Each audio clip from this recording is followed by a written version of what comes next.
Assalamualaikum warahmatullahi wabarakatuh. Nah, di kesempatan kali ini ya kita mendapat project motor Myoji ya. Yang permasalahannya itu ya, motor ini suaranya kasar ya. Lalu untuk bagian knalpot sudah mengeluarkan asap. Oke, langsung saja kita bongkar ya. Nah, tadi untuk bagian knalpot sudah kita bongkar. Kemudian ini selang udara ya, selang udara dari mesin kita lepaskan juga. Kemudian selang yang dari intake ya, intake ataupun deksel ke arah throttle body kita lepaskan juga ya. Kemudian kita buka 2 baut 10 ya pada intake throttle body ini. Nah, langsung saja ya. Untuk di bagian pengunci belakang itu ya kita gunakan L4 ya. Nah, itu ada kelaman untuk box filter. Nah, apabila sudah kendor tinggal kita cabut ya untuk bagian throttle bodinya. Dan untuk di sebelah kanan ya ada 1 baut 10, kemudian sebelah kiri ada 2 buah baut 10 ya. Nah, kita lepaskan juga, kemudian kita lepaskan untuk bagian box filter ya. Nah, ini kabelnya tersangkut, tinggal kita tarik sedikit. Oke, sudah terlepas untuk bagian filternya. Kemudian untuk cover ya, cover mesin ini kita menggunakan impact dan juga obeng ketok mata dompok ya. Nah, kita lepaskan semua ataupun kita kendorkan lah ya bobotnya. Nah, apabila sudah kendor ya, tinggal kita tarik seperti itu, terlepas. Kemudian cover yang satu lagi ya. Nah, kita angkat sedikit. Oke, untuk bagian cover sudah terlepas, dilanjutkan dengan untuk bagian deksel ya. Nah, deksel ini ada 2 buah baut 10 ya. Nah, ini penampakan isi dalam mesinnya. Hitam sekali ya, hitamnya sangat pekat. Oke, langsung kita buka ya untuk baut L5 yang berada di sebelah kanan. Nah, untuk bautnya sudah terbuka, tinggal kita lepaskan ya. Kemudian dilanjutkan dengan baut sentrik ya. Nah, baut sentrik ini menggunakan buah sok 12 ya. Apabila sudah terlepas, tinggal kita cukit saja ya. Sangat mudah sekali untuk melepaskan rantai klepnya. Dan dilanjutkan dengan bagian deksel ya. Bagian deksel ini ada mur 4 buah ya. Ada 4 buah mur, yaitu menggunakan baut 12 ya. Nah, untuk bautnya sudah terlepas. Kemudian untuk bagian platnya ya kita cabut juga. Kita cabut dan kita tarik ya untuk bagian dekselnya karena sudah tidak ada baut lagi. Dan ini penampakan deksel ya. Nah, sudah langes-langes dan ada olinya ya. Oke, lanjut ya. Untuk lead center bawah kita lepaskan dulu. Dan lead center bawah ini ada yang patah ya. Nah, itu patahannya. Dan lanjut kita tarik juga untuk di bagian bloknya ya. Nah, bagian blok ini agak sedikit macet ya. Oke, sudah terlepas. Dan kita spill dulu ya bagian bloknya. Nah, seperti ini ya penampakan bloknya ya. Nah, ada sedikit beret di bagian bawah. Kemudian bagian atas itu sudah terlalu parah ya beretnya. Nah, itulah yang mengakibatkan dia overhead ya. Overhead ataupun suaranya kasar dan juga motor ini berasap lah ya. Oke, kita spill pistonnya ya. Nah, ini untuk bagian pistonnya ya. Sudah parah sekali ya. Sudah lecet, langes ya. Dan kita lepaskan dulu untuk bagian pengunci ataupun klip ya. Nah, untuk bagian ini sering disebut orang itu seripen ya. Seripen. Nah, bagian seripen sudah terlepas, tinggal kita ketuk keluar ya untuk bagian pen pistonnya. Oke, kita lepaskan dulu dan kita spill ya. Penampakannya bagaimana? Nah, ini ya penampakannya. Kalian lihat beres semua ya, atas bawah. Oke, nah ini untuk pengecekan deksel ya. Untuk bagian deksel ini kita tuangkan dulu sedikit bensin ya di kubanya, kemudian tinggal kita semprot.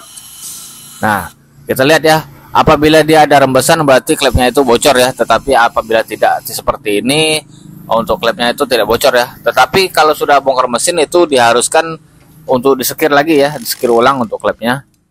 Nah, ini untuk pelepasan bagian mounting ya. Untuk mounting ini ada 4 buah ya. Ada baut 12 itu 2 dan kemudian baut 14 itu 4 ya. 4. Ada 2 juga ya. Jadi untuk bagian mounting ini ada 4 buah. Oke, sudah terlepas semua, tinggal kita cabut ya. Cabut satu persatu untuk bagian mounting. Dan lanjut ya. Untuk bagian kipas spuli ini kita gunakan baut 10 ya. Nah, baut 10 ini ada 4 buah. Jadi saya percepat menggunakan impact ya. Lanjut untuk pembukaan magnet menggunakan buah sok 17 ya. Nah, sudah terlepas untuk bagian murnya. Kemudian kita pasangkan dulu ya untuk bagian cracker ini. Nah, untuk pemasang cracker dratnya terbalik ya. Jangan sampai salah. Cracker sudah masuk, kemudian kita pasang bagian belakang ya. Oke, tinggal kita tarik. Oke, siap. Itu sudah terlepas ya untuk bagian magnet. Dan untuk bagian pulser ya. Nah, pulser ini kita gunakan obeng ketok mata dompok. Kemudian di bagian spool ya ada 3 buah baut L, yaitu menggunakan L5 ya. Kita gunakan saja buah sok L5. Nah, kalau menggunakan impact ataupun buah sok itu kerja lebih cepat lah ya, karena tidak susah untuk menggunakannya ya, tinggal sat. Nah, ini kita penarikan dulu. Oke ya, untuk bagian sepul sudah terlepas, tinggal kita buka lagi ya bagian tutup yang belakang sepul ini. Nah, bautnya ada 3, dan cara membukanya seperti ini ya. Baut yang panjang itu kita pasang dulu di area tengah ya, di area tengah. Kemudian, nah ini tang ya, tinggal kita cukit sedikit, set. Nah, seperti itu ya, sangat gampang sekali ya, tidak main gedor-gedoran. Jadi di belakang tutup tadi ada gigi pompoli ya. Nah, gigi pompoli menggunakan obeng ketok mata lancip ya. Kemudian disambungkan dengan kunci T8. Nah, apabila sudah kendor semua, langsung kita lepaskan ya, lepaskan kedua baut ini. Nah, untuk ukuran bautnya ini ada 2, kemudian menggunakan baut 8 ya, baut 8. Oke, untuk bagian pompa oli sudah terlepas ya. Kemudian kita lanjutkan ya pembongkaran di area CVT. Nah, jadi cover CVT ini ya ada 4 buah menggunakan baut 10 ya. Nah, untuk bobotnya sudah kita lepaskan, tinggal kita cabut bobotnya, kemudian kita lepas covernya ya. Dan untuk baut CVT-nya ini kita menggunakan buah sok 8 ya. Nah, buah sok 8 kita lepaskan semua bobot yang menempel pada CVT ini ya. Oke, kita percepat dulu ya durasi videonya supaya tidak terlalu lama. Nah, apabila bobotnya sudah terlepas ya, tinggal kita tarik untuk bagian CVT-nya ya. Nah, bisa kita pakai engkol sedikit, kemudian kita lepaskan. Dan untuk bagian puli depan itu kita gunakan buah sok 17 ya. Nah, kita lepaskan dulu ringnya, kemudian kipas.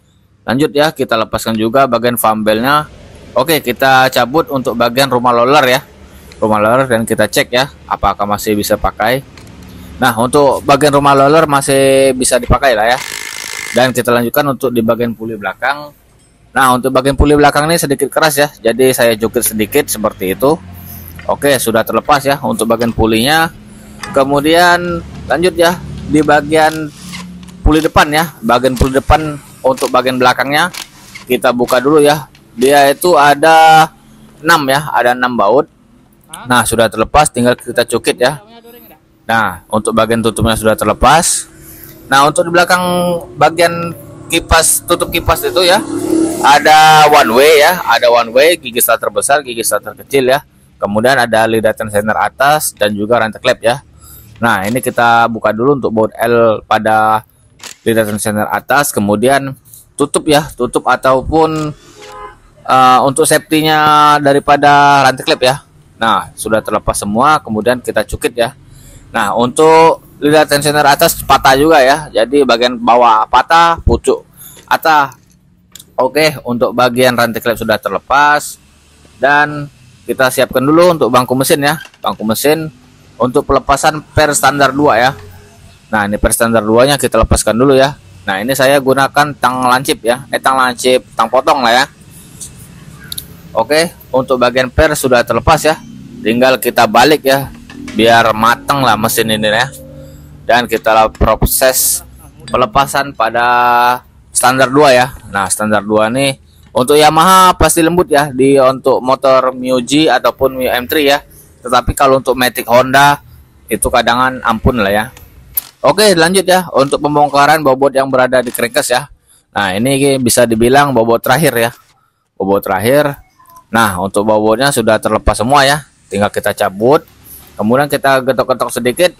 Nah ya, untuk bagian crankcase sudah terlepas, kita dudukkan lagi dulu untuk mesinnya, dan kita cabut ya untuk di bagian askreknya. Nah, ini askreknya sudah terlepas, kemudian kita spill dulu untuk bagian mesin ya. Nah, bisa kalian lihat ya, itu untuk bagian mesin sangat hitam-hitam pekat ya, terlalu banyak yang menempel lah ya, oli atau lumpur ini ya, seperti itulah. Dan jangan lupa ya, di belakang askrek itu ada ring ya, dan ada pentolan segitiga. Nah, untuk mesinnya ini sudah saya bongkar semua ya, sudah saya bongkar semua, dan bisa lihat ya komponennya ini sepertinya bisa dibilang lumpur lah ya, hampir sama dengan lumpur lapindo. Nah, kita poles sedikit. Nah ya, bisa lihat sangat pekat-pekat ya, ini sepertinya bukan oli ya, ini karena panasnya mesin yang tidak tertahankan. Oke.